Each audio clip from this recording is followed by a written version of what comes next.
Welcome to the Deep Dive. Today we have a genuinely fascinating stack of technical notes and press releases that, it might actually answer a question the tech world has been struggling with for years. Yeah, it's a big one. Right. How do we meaningfully change the way we absorb complex information? I want you to think about your own habits when you're trying to learn a dense new topic or maybe prep for a highly technical meeting. Oh, we all know the drill. Exactly. You are probably staring at a flat screen, scrolling through a 40-page PDF, or watching a two-dimensional video. It's passive, it's flat, and let's be completely honest, it is incredibly easy to lose focus. It's basically an invitation to zone out. Totally. But today, our mission is to explore a newly announced platform called EON Sentient Worlds. It's created by EON AI Ventures. Right. And we're going to figure out how this platform is taking massive cutting-edge AI models, combining them with augmented reality, and quite literally bringing knowledge off the screen and into your physical space. It represents a profound shift in interface design. We are looking at a transition from a paradigm where you have to go to the information, seeking it out on a screen, to a model where the information physically surrounds you. Which sounds like science fiction. It does, but when you dig into the architecture of EON Sentient Worlds, it becomes apparent that this is not a lightweight chatbot. It's not a simple virtual reality gimmick either. The developers have assembled an incredibly heavy-hitting multimodal technology stack. Okay, let's unpack this, because throwing all those massive AI models into a blender sounds impressive on a press release. But we need to look at what that multi-model approach actually achieves. Right. They aren't just relying on a single provider here. They are integrating Google's Genie 3, OpenAI's GPT-4o, HeyGen, and Gemini 2.0 Flash. That is a serious lineup. It is. And they are layering these foundational models directly on top of EON Reality's 25 years of experience in the spatial computing and immersive technology sector. Wow, 25 years. Yeah, they have a quarter-century of infrastructure built for XR, and they are now supercharging it with the absolute most advanced generative AI available. So they're using HeyGen for the visual generation of avatars, Gemini 2.0 Flash for rapid context retrieval, and Genie 3 as a foundational 3D model. It is a highly orchestrated system. Highly orchestrated. And the core mechanism driving all of this is something they call the Wonder Engine. Yes, I was looking at that. The technical documentation describes this as an AI-powered content engine designed to take dry, traditional educational topics like dense science, historical events, complex technical engineering, and transform them into cinematic experiences. Which is huge for content creation. Right. I keep thinking about those late nights trying to parse through dense AWS white papers or highly technical fluid dynamics reports. You're fighting heavy eyelids trying to hold the entire architecture in your head. It's exhausting cognitive work. It really is. The Wonder Engine is designed to take that exact same topic and dynamically produce it into a cinematic, spatially aware presentation. You're watching a movie instead of reading a manual. The Wonder Engine is essentially automating the heaviest lift in the immersive education space. Historically, if an enterprise or a university wanted a 3D interactive module on how a commercial jet engine functions, They'd need an entire studio. Exactly. A team of developers, 3D modelers, and animators would have to spend months and tens of thousands of dollars building it from scratch. Just for one lesson. Right. Now, this orchestrated AI system is generating the narration, the visual assets, and the environments dynamically. But a cinematic video, no matter how quickly it is generated, is still fundamentally passive. You're still just watching. You're still just watching. The critical leap in this platform happens immediately after that video plays. And that brings us to one of the most compelling features in these sources, which is the AI mentor. They call it Brainy. Brainy, yeah. This is where that GPT-4o integration comes into play. Brainy is not a text box at the bottom of the screen. It is a voice-enabled, context-aware AI entity that steps in the moment your cinematic overview finishes. It's seamless. You don't type at it. You speak to it. You ask it questions about the material you just watched, and it explains concepts, adapting to your specific line of inquiry in real time. What's fascinating here is the pedagogical shift this creates. Brainy is not just retrieving facts from a database. It is maintaining a dynamic, highly contextualized dialogue. Like a real neuter. Precisely. For decades, both formal education and corporate training have been bottlenecked by passive consumption models. You sit, you read or watch, and the system just hopes you retain the information. Fingers crossed. Right. But by introducing an AI mentor immediately following a visual primer, the platform forces a shift toward active, dialogue-driven learning.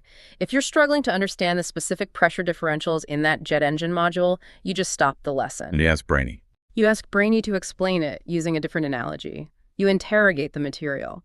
It's the Socratic method of learning, which is historically one of the most effective ways to build deep comprehension. But now it's being scaled infinitely. Infinite scale. You have a one-on-one tutor with near limitless domain knowledge, anchored entirely to the context of the visual lesson you just experienced. I am looking at the scope of this, though. Dynamically generating 3D cinematic videos, running continuous GPT-4o voice interactions, and eventually pushing all of this into augmented reality. And I have to play devil's advocate regarding the infrastructure. The compute costs. Yes. Rendering dynamic 3D environments and maintaining low-latency voice AI is incredibly compute-heavy.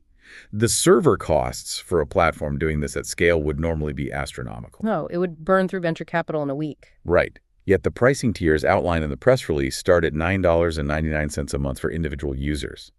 How on earth is EON AI Ventures keeping their overhead low enough to offer a Spotify-level price point while running this kind of heavy artillery? That is the exact engineering hurdle that has killed several previous iterations of spatial computing. Really? Oh, yeah. Companies try to render fully interactive, high-fidelity 3D assets for every single user interaction.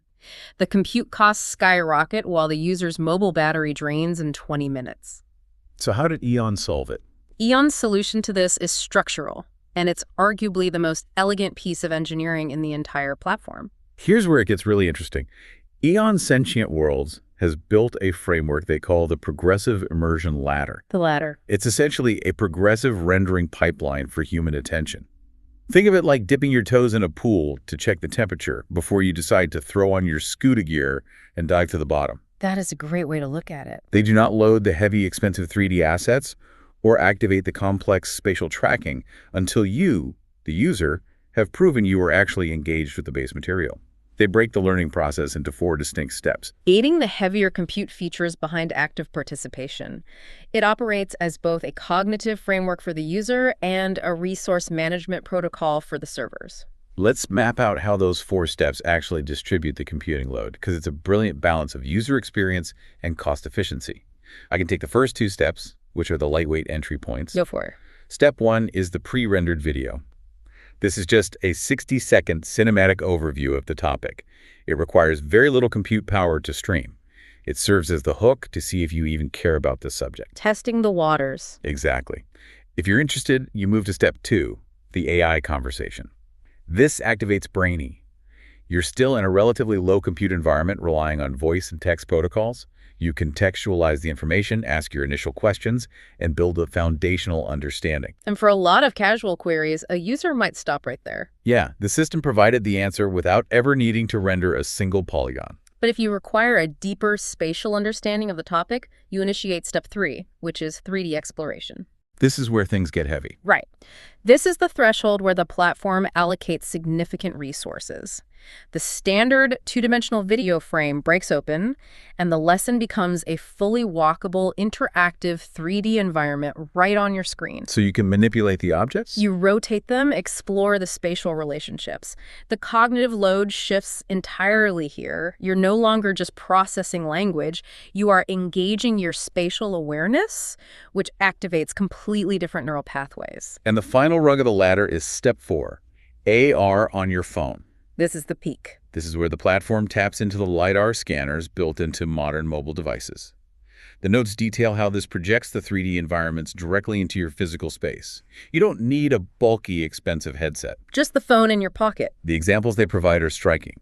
If you are studying meteorology, you can use your phone to anchor a swirling, active 3D thunderstorm right in the middle of your living room. Incredible. Or if you're an anatomy student, you can project a beating human heart onto your kitchen table. You can physically walk around it, lean in, and inspect the ventricles. You are fully immersed in the data. By designing the platform this way, using that ladder, EON ensures they're reserving the heavy artillery, the massive rendering costs, and AR anchoring only for the users who have actively climbed the ladder. That makes total sense. If you just watch the 60-second video and close the app, the system didn't waste a massive amount of server power rendering a 3D thunderstorm you were never going to look at. It's highly pragmatic. It's the only way to scale immersive tech globally, bypassing the hardware limitations that plagued early AR headsets like Magic Leap or Google Glass. That structural efficiency completely explains the accessibility of the platform. Because they aren't bleeding server costs on unengaged users, they can deploy this at an enterprise and institutional scale with minimal friction. We mentioned the $99 monthly tier for individuals, but the institutional pricing is where you see the real strategy. It is $500 per classroom, and an entire school can deploy the platform starting at $5,000 annually. Which is very accessible for a district. And because it runs through modern mobile devices and standard web interfaces, institutions don't need to secure capital for thousands of high-end VR headsets. The hardware-agnostic approach is crucial, but honestly, the software integration is what actually gets a tool adopted by massive bureaucracies. Yeah, the back-end stuff. Exactly. For anyone who has ever had to implement a new technology at a university or a massive corporation, you know that a flashy interface is absolutely meaningless if it doesn't plug into the existing administrative backend. It just becomes an expensive toy. Exactly. The documentation highlights that EON Sentient Worlds includes dedicated teacher dashboards, detailed progress analytics to track where a student or employee might be falling behind, and the ability to assign specific immersive modules natively. The sources also emphasize SCORM and LTI compliance. A huge deal in that space. For those who are fortunate enough to avoid educational software acronyms, this essentially solves the last-mile problem of EdTech. SCORM and LTI compliance means this platform can talk seamlessly to the learning management systems that schools and corporations already rely on. Like Canvas or Blackboard. Exactly, or corporate HR portals. Yeah. Educators and managers do not have to overhaul their entire grading, tracking, and certification systems just to utilize the new augmented reality features. The data flows right into their existing workflows. If we connect this to the bigger picture, the emphasis on rigorous institutional integration points directly to the core philosophy of the parent company, EON AI Ventures. How so? Well, they operate two distinct but complementary platform businesses. The first is the Enterprise AI platform, which focuses heavily on operational intelligence and workforce performance. Got it. The second is the Virtual Campus, or Virtual Compass, which manages scalable training, certification, and knowledge transfer for academic institutions and governments. Their entire architecture is built around environments where outcomes are strictly measured. So the notes make a very sharp distinction here between what EON is building and the broader landscape of generic AI tools. They do. They are very clear that they're not just building another consumer-grade wrapper for OpenAI. It's a critical distinction to make in the current tech ecosystem. Your standard generic AI, the consumer chatbots and image generators most people use daily, might deliver an output that is 80% accurate. Which is fine for a lot of things. Right. For a casual user summarizing a long article, writing a marketing email, or generating a fun avatar, 80% quality is perfectly acceptable. The stakes are incredibly low. But EON AI Ventures is explicitly targeting high-stakes operations. They argue that in environments where precision is non-negotiable, whether that involves certifying a medical professional for surgery, training an aerospace engineer on turbine maintenance, or deploying workforce solutions for a national government, 80% accuracy is a catastrophic failure. You can't have a hallucination there. No. High-stakes operations require 100% operational precision. It is the difference between asking an AI to generate a recipe for a dinner party and asking an AI to walk you through the repair sequence for a high-voltage municipal power grid. Precisely. You can tolerate a hallucination if your soup has too much salt. You cannot tolerate a hallucination when you're dealing with critical civic infrastructure. Exactly right.